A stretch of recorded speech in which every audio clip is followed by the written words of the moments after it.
Hey, what's up, everybody? True Boxing here. Thank you for coming back to get hit with the truth. So today we're doing the Catterall versus Barboza Jr Is On video, as Jack Catterall, the former world title challenger at 140 pounds, the highly rated contender at 140, is set to clash with undefeated, top-rated contender Arnold Barboza Jr. in a big-time junior welterweight clash that is at minimum going to be for a mandatory position in the WBO.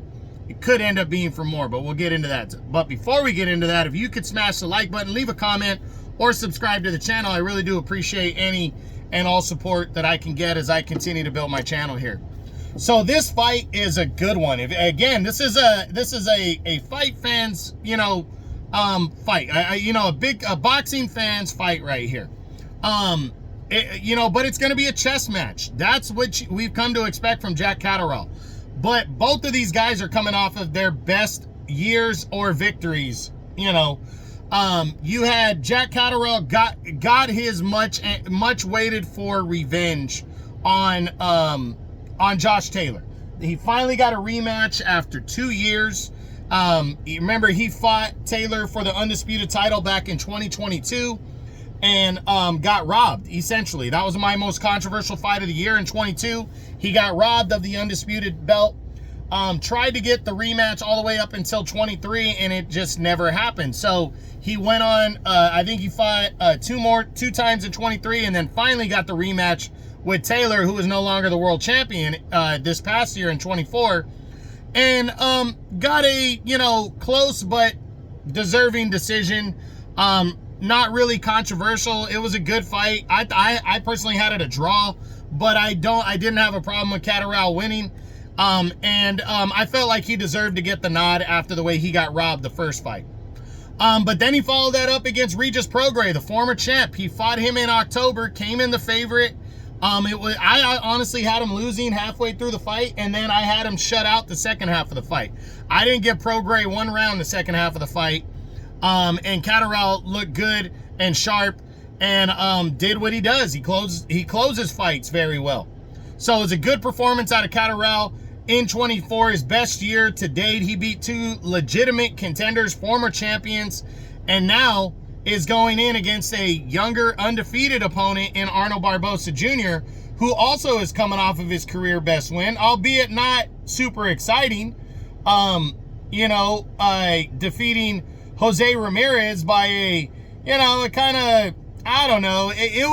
deserved the decision, but it was just kind of lackluster. It was on a big card. It was on the Latino night card in November, and I just wanted more. I just thought it was going to be a better fight, with better action.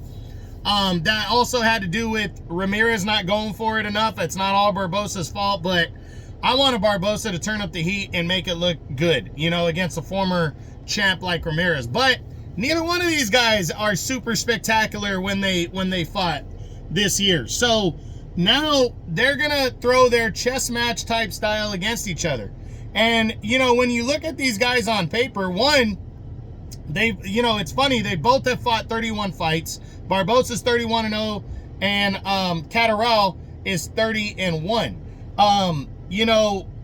The height and reach, both in favor of Barboza. Even though you got Catterall coming in probably the slight favorite, it's interesting that Barboza has a 2-inch height and a 3-inch reach advantage. That is interesting. That's makes you wonder, can Catterall, against a fellow undefeated fighter, overcome this?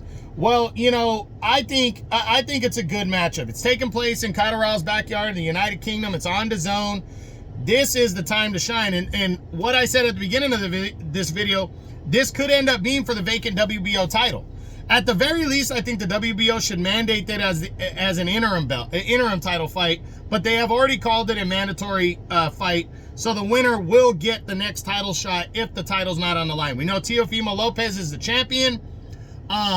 There's been talks about Lopez moving up and fighting Jerome Boots Ennis.